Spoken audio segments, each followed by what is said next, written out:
नमस्कार दोस्तों, आपका स्वागत है हमारे YouTube channel compare mutual fund में। दोस्तों, आज की वीडियो हम इसलिए बना रहे हैं, ये कंपैरिजन की वीडियो आज हमारी ELSS फंड के लिए होगी, क्योंकि ये क्वार्टर जनवरी, फरवरी और मार्च को आपको अपना इनकम टैक्स भरना होगा, आपको टैक्स देना होगा।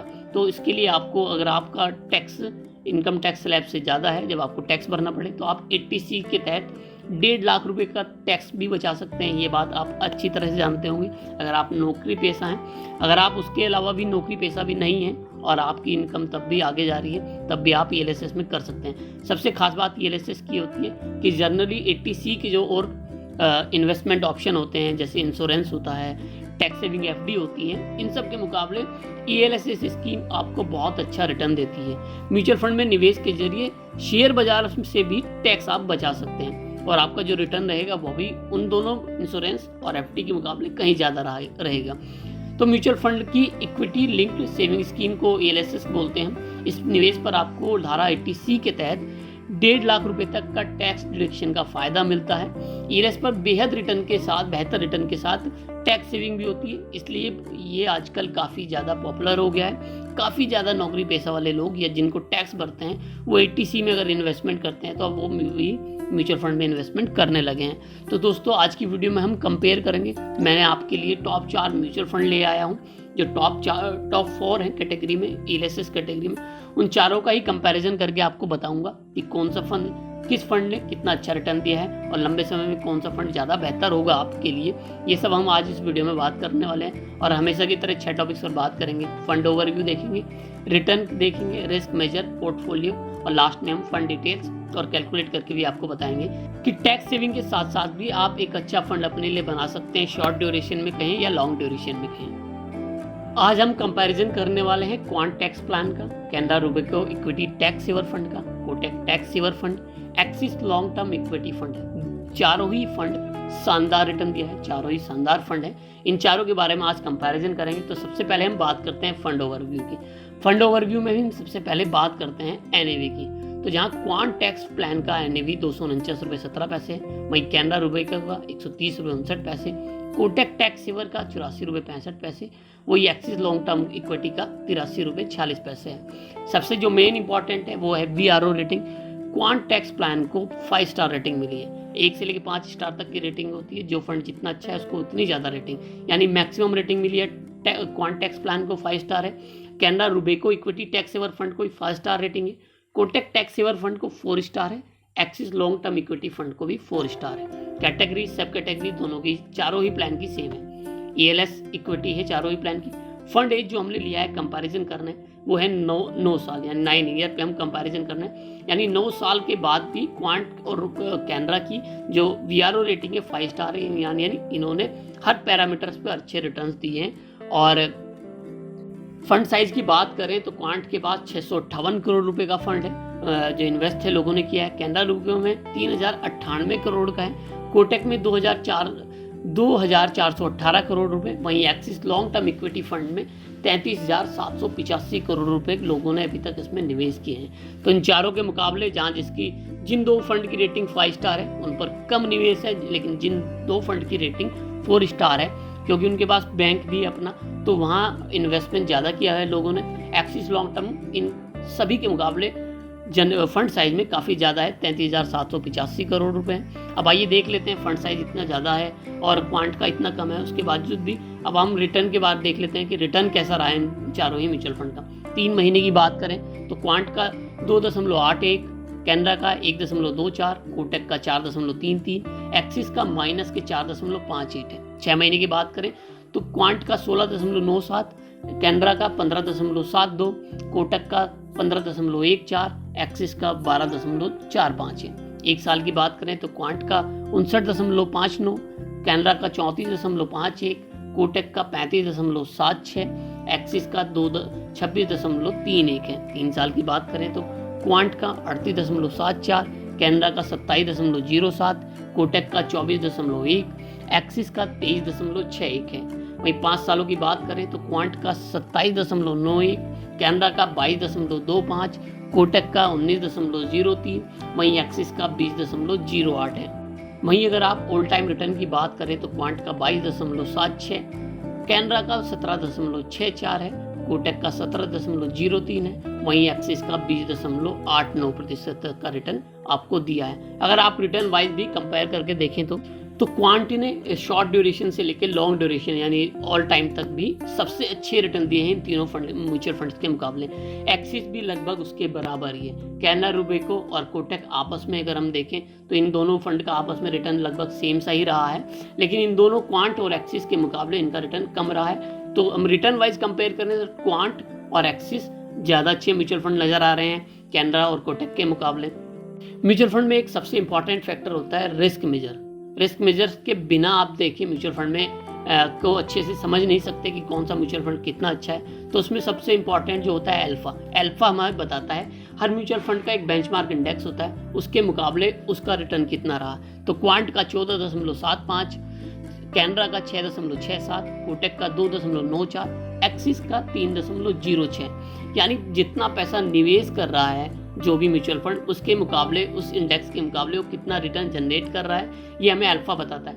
जहाँ क्वांट का अल्फा सबसे ज़्यादा है, यानी उसने जितने पैसे निवेश किए उसके मुकाबले उसका रिटर्न इंडेक्स के मुकाबले रिटर्न काफ़ी ज़्यादा है।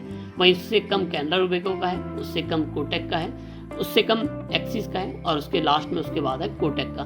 तो रिस्क मेजर्स पे भी क्वांट सबसे ज़्यादा बेहतरीन साबित हुआ है। अब बात कर लेते हैं बीटा की। बीटा हमें वॉलेटिलिटी बताता है, यानी जब मार्केट अप जा रही है, मार्केट बढ़ रही है तो हमारा फंड कितना बढ़ता है इंडेक्स के मुकाबले। वहीं जब मार्केट गिर रही है तो हमारा फंड कितना गिरता है इंडेक्स के मुकाबले।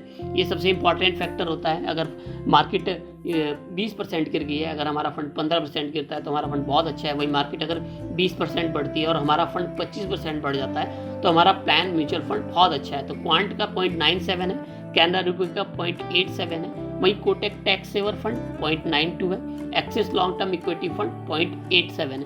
अगर हम इस कंपैरिजन में भी देखें तो कैनरा रूबेको और एक्सिस लेस वॉलेटाइल है, यानी कम गिरते हैं। वहीं सबसे ज़्यादा वॉलेटाइल है क्वांट, लेकिन उसके मुकाबले उसने सबसे ज़्यादा वॉलेटाइल है, लेकिन उसके बावजूद भी उसने बहुत अच्छा रिटर्न जनरेट करा है। हमें ये भी देखना होता है कि वॉलेटाइल होने के साथ साथ क्या उसने रिटर्न भी जनरेट करा है। तो यहाँ पर क्वांट टैक्स प्लान इन सभी तीनों प्लान के मुकाबले कहीं बेहतरीन साबित हो रहा है। उसकी वॉलेटिलिटी ज़्यादा है तो उसने रिटर्न भी बहुत ज़्यादा प्रोवाइड करा है। एक्सिस लॉन्ग टर्म की बात करें तो एक्सिस लॉन्ग टर्म, क्योंकि हम क्वांट और एक्सिस में देख रहे थे कि दोनों का रिटर्न सेम सा रहा है, तो उस मुकाबले में देखें तो एक्सिस का जो वॉलेटिलिटी है क्वांट के मुकाबले कम है। वहीं रिटर्न जो है वो थोड़ा कम है एक्सिस का क्वांट के मुकाबले। तो एक्सिस का भी अगर हम रिटर्न की बात करें तो अच्छा फंड जनरेट इन्होंने भी लॉन्ग टर्म जनरेशन में जब बात करेंगे तो इन्होंने अच्छा जनरेशन किया है। अब आइए पोर्टफोलियो पे एक नज़र डाल लेते हैं चारों ही म्यूचुअल फंड्स के बारे में। टॉप 3 सेक्टर्स की बात करेंगे। सबसे इंपॉर्टेंट फैक्टर होता है, इससे आपको पता चलता है कि आप जिस म्यूचुअल फंड में निवेश करने जा रहे हैं उसने आपके पैसों को किन सेक्टर्स में निवेश किया है। तो क्वांट के पास सर्विस, कंस्ट्रक्शन, फाइनेंशियल है, कैनरा रूबेको के पास फाइनेंशियल, टेक्नोलॉजी, कंस्ट्रक्शन है, कोटक के पास फाइनेंशियल, टेक्नोलॉजी, कंस्ट्रक्शन है, वहीं axis long term equity fund के पास फाइनेंशियल, सर्विस, टेक्नोलॉजी है। यानी फाइनेंशियल सबके पास कॉमन है। वहीं सर्विसेज भी 2 म्यूचुअल फंड के पास है, क्वांट और एक्सिस के पास सर्विसेज है। वहीं टेक्नोलॉजी भी लगभग 3 म्यूचुअल फंड के पास है, कैनरा रूबेको, कोटक के पास टेक्नोलॉजी है। टॉप 5 होल्डिंग्स की बात करें तो क्वांट के पास ITC, Vedanta, Adani, state, Reliance bank है, state bank of India, SBI, Reliance industry है। कैनरा के पास है Infosys, ICI, HDFC, Larsen and टर्बो है, एचडीएफसी है, फाइनेंशियल कॉर्पोरेशन लिमिटेड है। कोटक के पास आईसीआई है, इन्फोसिस है, स्टेट बैंक ऑफ इंडिया है, एलएनटी है, एसआरएफ लिमिटेड है। एक्सिस के पास एवेन्यू सुपरमार्ट है, बजाज फाइनेंस लिमिटेड है, टाटा कंसल्टेंसी लिमिटेड है, इन्फोज इंडिया लिमिटेड है, वहीं नेस्ले इंडिया लिमिटेड है।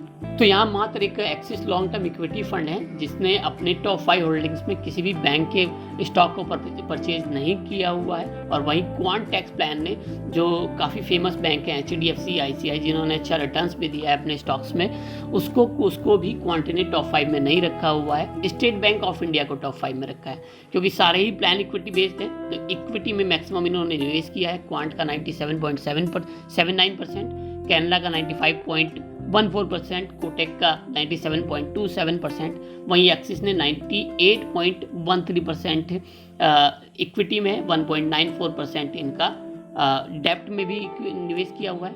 बाकी तीनों म्यूचुअल फंड ने जो बाकी बची हुई है वो कैश में है, अपने पास कई अच्छा मौका देखकर ये जनरेट करते हैं, मतलब कहीं अच्छा मौका देखकर ये निवेश करते रहते हैं और उसको निकालते भी रहते हैं, ये चलता रहता है इनका। फंड डिटेल्स की बात करें तो एक्सपेंस रेशियो 0.57 है क्वांट का, कैनरा रुबेको का है 0.76 है, कोटेक का 0.73 है, axis long term equity fund का 0.74 है। तो यहाँ कोटेक का, क्योंकि अभी म्यूचुअल फंड का जो साइज है बहुत कम है, इनका जो फंड साइज है बहुत कम है, तो इनका एक्सपेंस रेशियो अभी कम है। एग्जिट लोड 0% है, वो इसलिए क्योंकि आप 3 साल से पहले निकाल ही नहीं सकते। एग्जिट लोड तब लगता है आपको जब 1 साल से पहले आप अपने पैसों को निकालते हैं, तब आपको एग्जिट लोड देना होता था 1%, क्योंकि यहाँ लॉक इन पीरियड है 3 साल का। चारों ही म्यूचुअल फंड में ELSS स्कीम में लॉक इन पीरियड होता है 3 साल तक का, तो आप इसमें पैसे निकाल ही नहीं सकते, तो एग्जिट लोड कोई है ही नहीं है। बेंचमार्क इंडेक्स की बात करें तो निफ्टी 500 ट्राई है क्वांट का, कैनरा रुबेको का BSE 500 ट्राई है, कोटेक का अगेन निफ्टी 500 ट्राई है और एक्सिस का भी निफ्टी 500 ट्राई है। मिनिमम इन्वेस्टमेंट की बात करें, अगर आप सिप करना चाहते हैं क्वांट में तो 500 रुपये, कैनरा में भी 500 रुपये, कोटेक में भी 500 रुपये और एक्सिस में भी 500 रुपये। वहीं आप लमसम करना चाहते हैं तो क्वांट में 500, कैनरा रुबेको में भी 500 रुपये कर सकते हैं और कोटेक टैक्स सेवर फंड में भी 500 और axis long term equity fund में भी 500 रुपये कर सकते हैं। यानी आप इन सभी में सिप या लमसम करना चाहते हैं तो मिनिमम आपको 500 रुपये करना ही होगा। अब आइए कैलकुलेट करके देख लेते हैं। कैलकुलेट करने से पहले हम समझ लेते हैं कि मान लेते हैं कि आपने 80C के तहत, यानी आप टैक्स छूट के लिए इसमें म्यूचुअल फंड में निवेश करना चाहते हैं और हम ये मान के चलते हैं कि आपने 50,000 रुपये ऑलरेडी किसी दूसरे इंस्ट्रूमेंट यानी इंश्योरेंस में निवेश किए हुए होंगे और 50,000 रुपये आपने टैक्स सेविंग FD में भी निवेश कर रखे होंगे बैंक में किसी में। तो मान के चलते हैं कि आप 50,000 रुपये आपके जो बचे हुए हैं वो 1.5 लाख में, वो आप ELSS स्कीम में किसी म्यूचुअल फंड में निवेश करना चाहते हैं और आप इसको लमसम निवेश करते हैं हर साल या सिप करते हैं, तो उसके हम कितना फंड, अगर हम 3 साल या 5 साल या 10 साल तक के लिए निवेश करते हैं तो कितना फंड अपने लिए बना सकते हैं, इसके लिए हम कैलकुलेट करेंगे। इसको हम आपको दिखाएंगे कि मिनिमम आपका 15% तक का रिटर्न रहता है तो कितना फंड बना सकते हैं, वहीं अगर आप 20 या 25% तक का रिटर्न जाता है तो कितना फंड आप अपने लिए बना सकते हैं। दोस्तों, क्योंकि म्यूचुअल फंड में रिटर्न आपको हमेशा लंबे समय में ही देखने को अच्छा मिलता है। अगर आप लॉन्ग टर्म इन्वेस्टमेंट करके रखते हैं तो आपका अच्छा फंड बन जाता है। अब हमें 50,000 पे कैलकुलेट करना है। अगर आप 50,000 रुपये की सिप करते हैं साल भर में, यानी आप 50,000 को डिवाइड कर लेते हैं हम 12 महीने में, तो ये करीबन 4200 रुपये महीना पड़ेगा। अगर आप 4200 रुपये महीना 15% के हिसाब से आपका रिटर्न देता है म्यूचुअल फंड और हम टारगेट लेके चलते हैं 20 साल, तो उस कंडीशन में आप 63 लाख रुपए तक का फंड अपने लिए बना सकते हैं।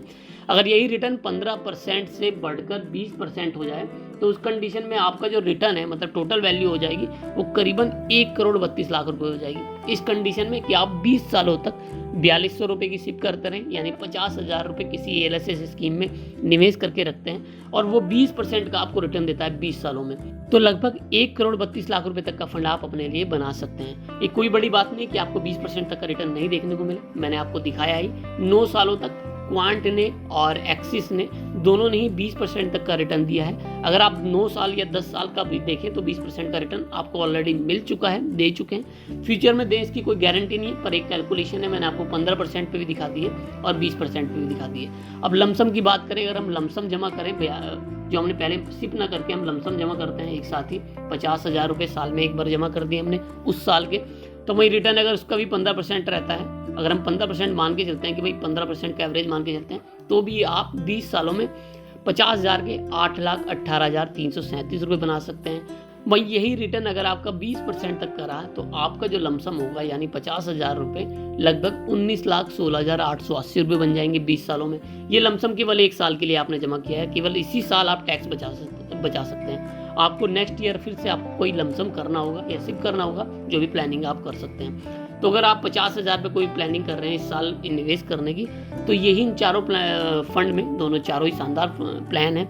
अच्छी रेटिंग्स मिली, अच्छा रिटर्न्स भी इन्होंने लंबे समय 9 साल तक में अगर आप देखें तो अच्छा रिटर्न्स दिया है, आप इनमें निवेश कर सकते हैं। दोस्तों, अगर आपको कोई इस वीडियो को लेकर कोई प्रश्न या सुझाव हो तो नीचे कमेंट बॉक्स में लिख सकते हैं। आपको हमारी वीडियो कैसी लगी ये भी बताएंगे। साथ के साथ अगर आप हमारी वीडियो अभी तक देख रहे हैं तो वीडियो को लाइक भी करते चलें, साथ में हमारे चैनल को सब्सक्राइब भी करते चलें। हम ढेरों ऐसी कंपैरिजन से रिलेटेड वीडियो आपके लिए बनाते रहेंगे, जिससे जब भी आपको इन्वेस्टमेंट करना पड़े या इन्वेस्टमेंट करने की सोच रहे हैं तो और आपको कन्फ्यूजन हो तो एक तो म्यूचुअल फंड को लेकर कि कौन सा अच्छा है, वो इस कंपैरिजन से हम आपका वो परेशानी दूर करने की कोशिश करेंगे। धन्यवाद।